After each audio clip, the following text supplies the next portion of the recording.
Rumkital Jelilipori Sabang terus mengencarkan vaksinasi maritim di wilayah kota Sabang. Kali ini giliran prajurit remaja Lanal Sabang yang mendapatkan vaksinasi untuk dosis ketiga atau dosis booster.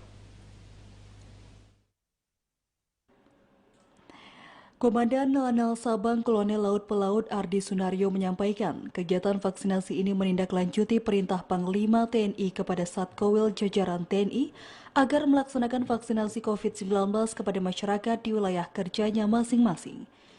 Kegiatan ini secara serentak dilaksanakan mulai hingga 28 Februari 2022.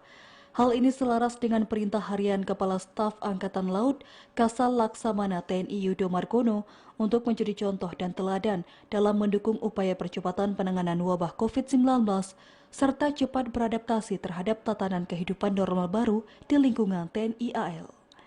Dikatakan Lanal Sabang akan terus melaksanakan layanan vaksinasi baik di Rumkital Jelilipori Sabang maupun secara mobile untuk memberikan pelayanan kepada masyarakat yang belum melaksanakan vaksinasi, baik vaksin pertama hingga ketiga, agar dapat meningkatkan kekebalan tubuh atau herd immunity. Sementara itu, Karumkital Jelilipori Sabang, Mayor Laut K. Dr. Sofyan Ali Basit menyampaikan bahwa vaksinasi kali ini menyasar prajurit remaja Lanal Sabang sebanyak 21 orang dengan menggunakan vaksin Pfizer dengan melibatkan 2 orang dokter yakni Dr. Gilang Rara Amrullah dan Dr. Novita Ulfa serta dibantu oleh 4 tenaga kesehatan dari Rumkital Jelilipori Sabang. Dari Sabang, Mahfud Teferaja melaporkan.